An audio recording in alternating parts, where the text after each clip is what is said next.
अस्सलाम वालेकुम जी, मैं हूं उस्मान भट्टी। ये मैं आपको बताऊंगा कि ये ऐसी कौन सी जंग है जो सुप्रीम कोर्ट और इस्लामाबाद हाई कोर्ट के जजेस की आपस में चल रही है। इस्लामाबाद हाई कोर्ट के जजेस और सुप्रीम कोर्ट के जजेस क्या क्या मौक़िफ़ इख्तियार कर रहे हैं। इस्लामाबाद हाई कोर्ट के जजेस किस तरह जो है इमरान खान को उनके केसेस में रिलीफ दे रहे हैं जो अभी तक बज़ाहिर नज़र आ रहा है, जबकि सुप्रीम कोर्ट के जजेस क्या क्या इंकशाफ कर रहे हैं। जो कल केस की समाअत हुई और उसमें उन्होंने कहा कि ये जो जिले शाह के कत्ल का मलबा डाला गया कि इनको जानबूझ के उसको जो है वो कत्ल किया गया, हालांकि वो एक हादसा था। इसके बाद जो कहा गया कि जो इमरान खान को जहर देने की कोशिश की गई, और फिर ये भी कहा गया जजेस की जानिब से, मोअज़्ज़ज़ जज साहिबान की जानिब से, कि जो मोर चुराया गया जिना हाउस से, जो कि कोर कमांडर हाउस था, इसके पीछे क्या हकीकत है। जबकि इस्लामाबाद हाई कोर्ट के जजेस जो भी केसेस इमरान खान के वहाँ पर लगते हैं उनमें कितना रिलीफ दे रहे हैं। एक तो मैं इस बारे में बात में बताऊंगा कि इसके पीछे क्या मुहर्रकात हैं। दूसरी अहम बात कि इस्लामाबाद हाई कोर्ट के 6 जजेस को तो डराया गया कि उनको जो है थ्रेटन किया जा रहा है, जबकि इसी तरह का एक खत मौसूल हुआ है लाहौर हाई कोर्ट के जजेस को, और उस पर भी वही सेम तरह के जो है वो कहा गया कि पाउडर था उसमें, और एक उसमें एक स्पेसिफिक एक निशान था। तो इसके पीछे कौन है, कौन से लोग हैं, कौन से ऐसे गैंग है जो कि ऐसी हरकतें कर रहा है, जो कि मुल्क में इंतशार फैलाना चाहता है, ये बताऊंगा। और तीसरी अहम बात कि आइंदा इंतखाबात में तीनों जो सियासी बड़ी जमातें हैं, पीपल्स पार्टी, मुस्लिम लीग नून और PTI, इनका क्या नैरेटिव होगा कि वो इलेक्शन में जीत सकें।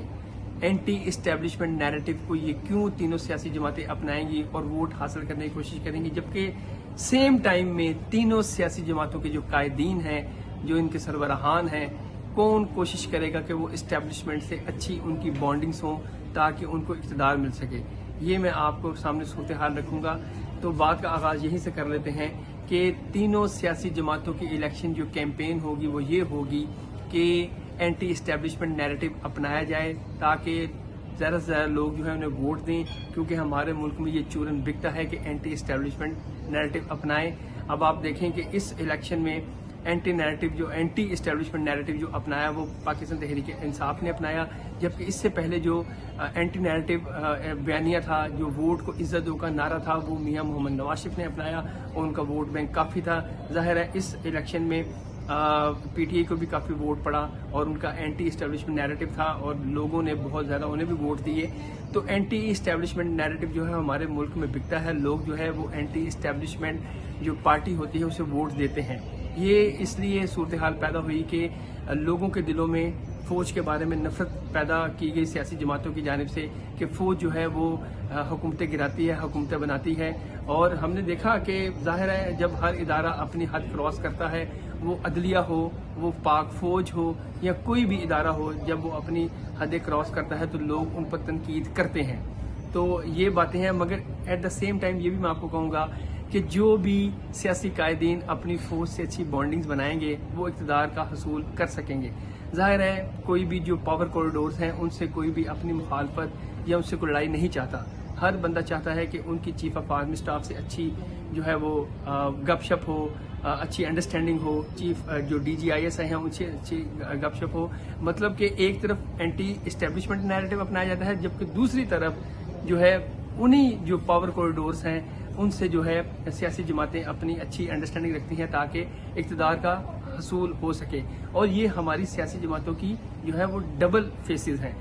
अवाम में कुछ है, जबकि पावर के जो कॉरिडोर्स हैं वहाँ पर उनकी जो मामलात हैं वो कुछ और होते हैं। तो ये सियासी जमातों को भी अपना जो तुरा इम्तियाज़ है इसको बदलना पड़ेगा। वो एक मौक़िफ़ रखें तो जाहिर है फिर उनकी अवाम में पजीराई होगी। मगर इक़्तिदार के हसूल के लिए कोई भी सियासी जमात जो है वो किसी भी हद तक चली जाती है। और दूसरी बात बताऊं कि इस्लामाबाद हाई कोर्ट के जजेस जो हैं वो इमरान खान का जो केसेस लगता है, सियासी जो जमातें हैं वो कहती हैं कि उनको वहाँ रिलीफ मिलता है, जबकि जो सुप्रीम कोर्ट के जजेस हैं कल उन्होंने बहुत खुले लफ्ज़ों में कहा कि इमरान खान का जो कहा कि उनको जहर दिया जा रहा है, जेल में कत्ल कर दिया जाएगा, ये सारा झूठ है। और जो जिले शाह जो कि पाकिस्तान तहरीक इंसाफ के कारकुन था, अल्लाह ताला उसके दर्जात बुलंद करे, उसकी शहादत हुई। हादसाती मौत थी, मगर कहा गया कि उसको जानबूझ के मारा गया है। तो इस तरह की जो बयानबाजी है वो सियासी जमातों की तरफ से, स्पेशली पीटीआई की तरफ से की गई, सोशल मीडिया पर भी, नेशनल मीडिया पर भी। तो अब जो सूरत हाल सामने आई है कि Islamabad high court, supreme court के मुअज़्ज़ज़ जज साहबान ने ये कहा कि ये सारा झूठ का पलंदा था, जो कि अदलिया को बदनाम किया गया या जो है इदारों को बदनाम किया गया। तो यूं लगता है जैसे इस्लामाबाद हाई कोर्ट और सुप्रीम कोर्ट के जो जजेस हैं उनमें काफ़ी डिवीजन नज़र आ रही है। तो अदलिया का असूल तो ये होना चाहिए कि जो भी हकायक पर मबनी चीज़ें हैं वो बेशक इस्लामाबाद हाई कोर्ट हो या सुप्रीम कोर्ट हो या लाहौर हाई कोर्ट हो, तो जो इंसाफ के तकाजे हैं या जो मेरिट है या जो हकीकत है वो सामने आए। किसी भी जज की या किसी भी एक इदारे की किसी जमात के साथ अंडरस्टैंडिंग होना या उसे फेवर देना ये गलत है। वो कोई भी सियासी जमात हो, वो पीटीआई हो, नून लीग हो या पीपल्स पार्टी हो, तो किसी भी इदारे की किसी सियासी जमात के साथ जो है वो अंडरस्टैंडिंग फेवरेटिज्म की बुनियाद पर नहीं होनी चाहिए, मेरिट की बुनियाद पर होनी चाहिए। और कल एक बहुत अहम जो है वो समाअत के दौरान जो है chief justice supreme court of Pakistan Qazi Faez Isa की जानिब से कहा गया कि अगर जो इस्लामाबाद हाई कोर्ट के जजेस को थ्रेट था तो वो अपनी अदालत में तलब कर सकते थे उन अफसरान को, जिन फौजी अफसरान पर ये एलिगेशन है कि उन्होंने थ्रेट किया।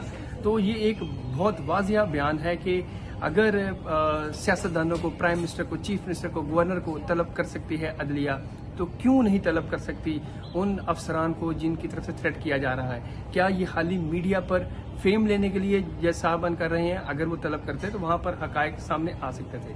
Thank you.